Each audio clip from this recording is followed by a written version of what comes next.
Hi, my name is Elizabeth Ailey. I am a Feng Shui consultant, and today I'm going to be talking about how to invite love and relationships into your life using Feng Shui.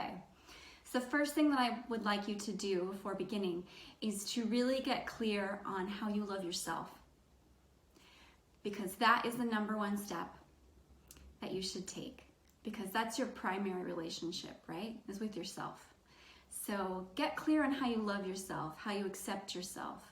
And if you need to sit down and journal about that, that's something that I would recommend.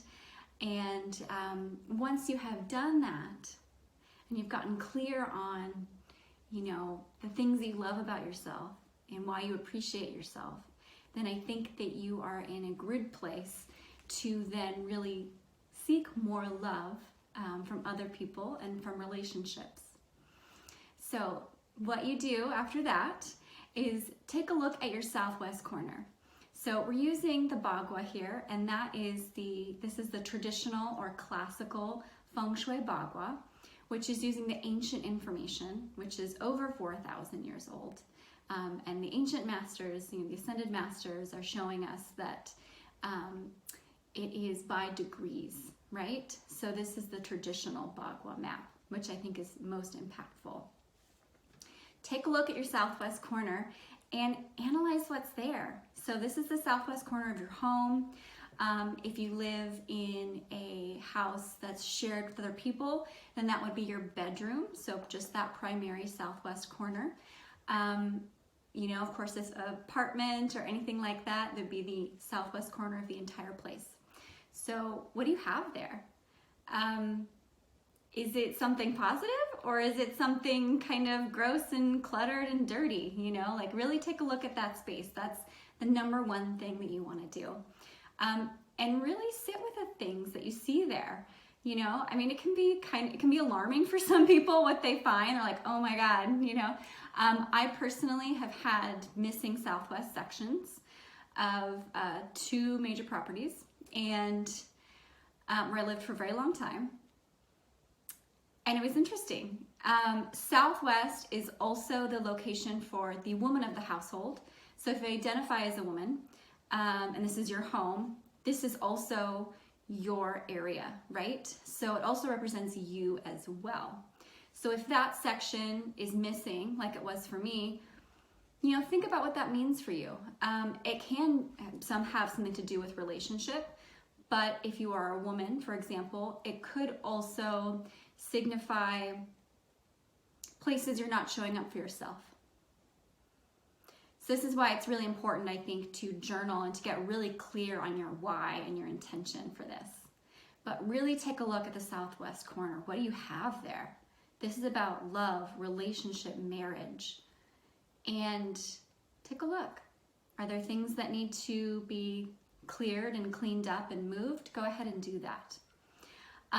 Another important thing, and this is for everywhere around the house, if you have any previous relationships, things that you're holding on to that you don't want to get rid of, like love letters, you're like, I don't want to get rid of this. He said these nice things about me. It's a good idea to get rid of those things and to, symbolically cut those cords with those people, right? Because you are moving on to a new relationship. And one of the ways that you signal to the universe and really to yourself and energetically is by releasing those things. Because you're holding on to things because you need them. You're telling the universe, telling yourself that I need these things. I need it. I'm going to need it in the future. There's a little bit of a fear-based thing in there a little bit. Now, obviously, there's practical matters as well. It's not black and white. It's a very gray area. But when you're holding on to things that have kind of symbolic meaning behind them for a previous relationship or like a gift that you received, then I think it's a good idea to let those things go. I actually have a video that I did where you can take a look where I go kind of do a deep dive into moving on from a breakup or divorce. So I recommend, if that's something that you need to take a look at, you can go ahead and look at that video and get some tips from that. So once you've done that, you've looked at the southwest section, you've really analyzed what's there, and you've gosh, oh my gosh, like I didn't realize I had this like sad, solitary painting in that corner, or I didn't realize that's where I put all my dirty rags, or I have the trash there. I think somebody commented they had like like 3 kitty litter boxes in that, you know, in that southwest corner.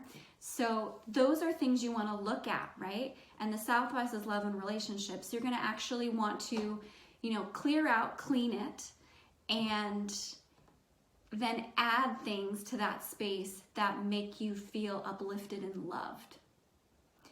The number for the southwest is 2. So you want to do 2 things together.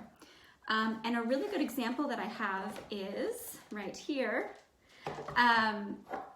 It's actually a rose quartz crystal. So rose quartz is actually a really good crystal that you can use in the southwest as well. I love it all over the house, but it's really powerful in the southwest. This is an image of 2 birds kissing, so it's super sweet and I really like it.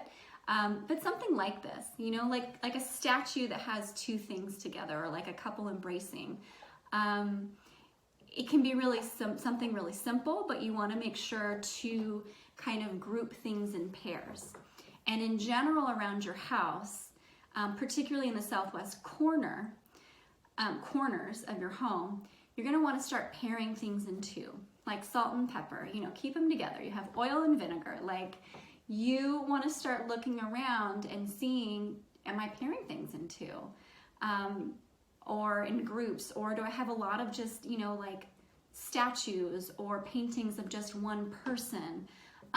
These are things in general around the house that you're going to want to look at and really think about deeply. So another crystal or thing that you can put in the southwest to help really bring in love and like uplift is any kind of green crystal. So this is a fluorite that I have that's really lovely, and it is a sphere. And so it doesn't have to be a sphere. Spheres are really beautiful.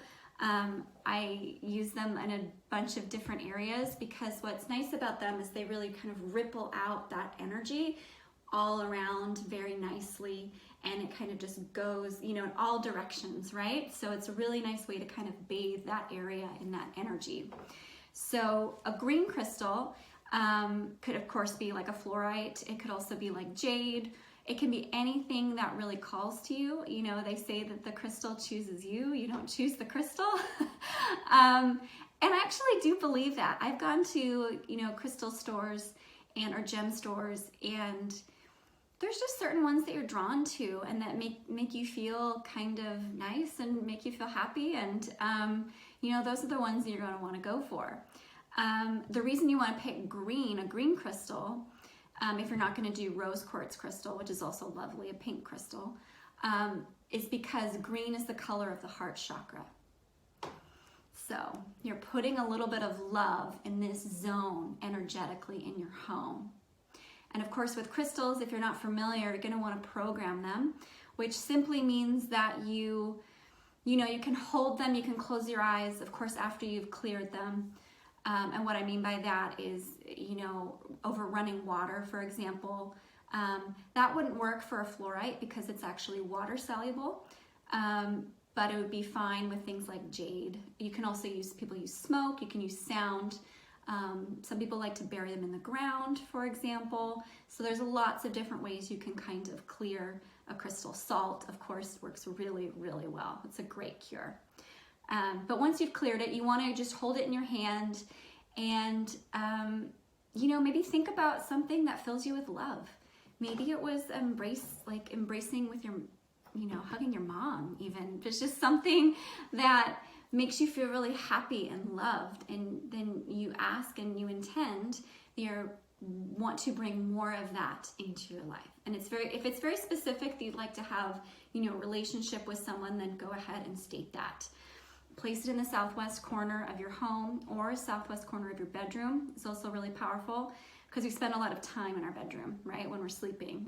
Hopefully at least 8 hours we're spending there a day. So you're able to kind of get that benefit.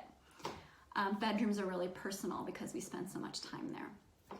So once you've done that, the crystal is actually going to help do that work for you, right? So it's going to be kind of broadcasting out that vibration, even when you're not thinking about it. Now, the more that you are intending and to bring in love and are grateful for, I think in the present tense, the love that you have, the faster this is going to work for you. Along those lines, a really good tip is to write a letter. This is something that my teacher, the master that I work under, Amanda, recommends writing a letter to your or in the present tense, but to like your dream lover or your dream partner, your dream husband or wife or girlfriend or what have you, to write, what you're grateful for them. You're writing them a letter. And of course, they're probably not in your life right now, but write it in the present tense as if it's already happening, as if you're so grateful for how they listen to you and how they respect your boundaries, or whatever it is that you're looking for. You write it in a letter, you place it in the southwest or southwest corner of your bedroom. If you have a shared space and you'd like to keep it a little private, that's fine. And then take out the letter, read the letter, interact with it a little bit. Because remember, you are the magic in this space. Feng Shui is like create your own adventure. If you remember those books, right? You are creating this space. We are really creators. A lot of the time it's subconscious, right? Because we're just kind of going through our daily things and there's a lot going on. But in your space, you're really able to be conscious about what you're creating and be intentional about what you're creating. So that's why you're looking at the southwest and you're going, wow, okay, I'm gonna add, my 2 heart-shaped rose quartz crystals, for example, or I'm going to add, flower essence is a really good thing to add as well. So flowers in general in the southwest are gonna be really beautiful. But flower essence could be like essential oils. It could be like lavender or rose, or jasmine is a really good one, or sandalwood. If you're like, hey, that's a lot of floral, I'd like something a little more earthy, sandalwood's a really good one.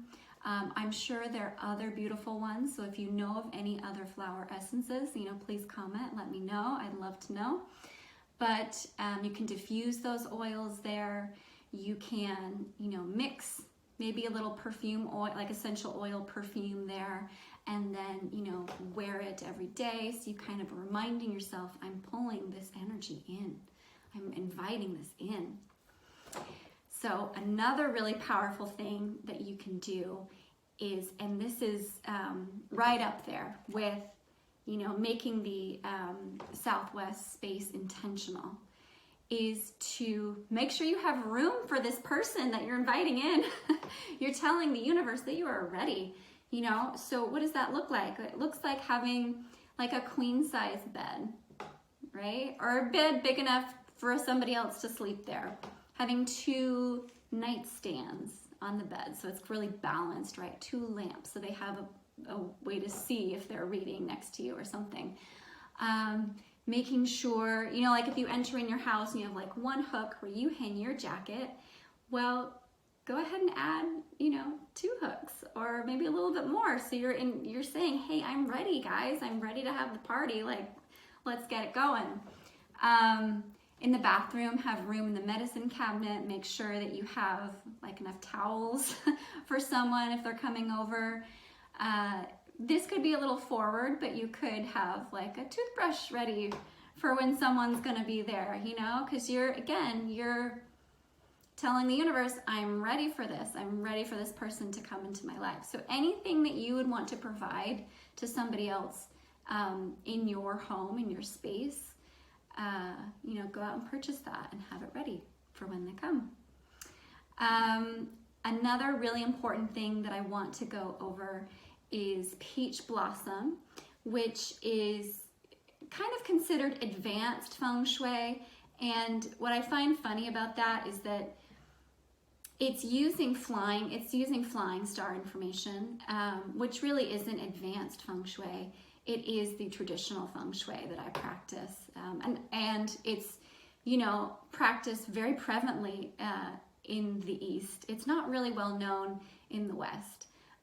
It's starting to get there, but flying star in Feng Shui are essentially number combinations. It's a energy reading. It's an energy map of your home. And it's kind of like an astrological birth chart, right? So when were you born? When was the house born? Is one of the things that in the combination. You know, where's magnetic north? Where's the yang energy entering into your space? Things like that are used to get the flying star energy. And one of the combinations that might be present in your home, might be there permanently. It certainly can arrive with an annual number, but it's called a peach blossom. And for a man, it is typically a 2-4. And for a woman, it's flying stars are numbers, essentially. They're number combinations. And for a woman, it's 1-4. Peach blossoms are great because it's not only is it bringing in relationships into your life, but it's also luck. It's also really good for fame and reputation, which these days is kind of like, you know, how many followers you have on Instagram or something like that. But you can harness this peach blossom energy and, you know, welcome it into your home. Now, getting a flying star reading of your home is something that I do. It is something that you'd have to have a reading for in order to know if you have a permanent number. If you don't have a permanent number, there's of course annual numbers that come in that will trigger peach blossoms in certain years and certain times in your home. So that's something to know. There also is an individual peach blossom combination based on when you were born. So that's trigram information. So that is another way that you can use peach blossom. When you know your peach blossom, you activate it by adding water, like really, like an indoor fountain is really going to activate that energy. Flowers, if it's also kind of based on your trigram, there are very specific flowers that you can, you know, or you know, that you can add into this vase. There's essentially a ritual that's very personalized for you based on your birth date, and I think I'll do that video about, you know, personal peach blossom trigram, probably very close to Valentine's Day, so you guys could use that information as well. But I think that the information I just gave you, you know, to make sure to get intentional on your why, to go through the space, see what you have, you know, be intentional about the things that you put in the southwest corner of your home. Those are all going to serve you really, really well. And, you know, I'm excited for you to bring this into your life. And I would love to hear your thoughts and to love to hear what happens once you start doing it, because it really is amazing and super powerful. So, yes, please let me know. And if you would like to have kind of a flying star reading on your own personal space to see, you know, where is a peach blossom, or you know, in your permanent home numbers and how you can activate it, please just let me know. I'd be really happy to do that reading for you. So thank you so much for watching. I hope you're having a great day. Bye.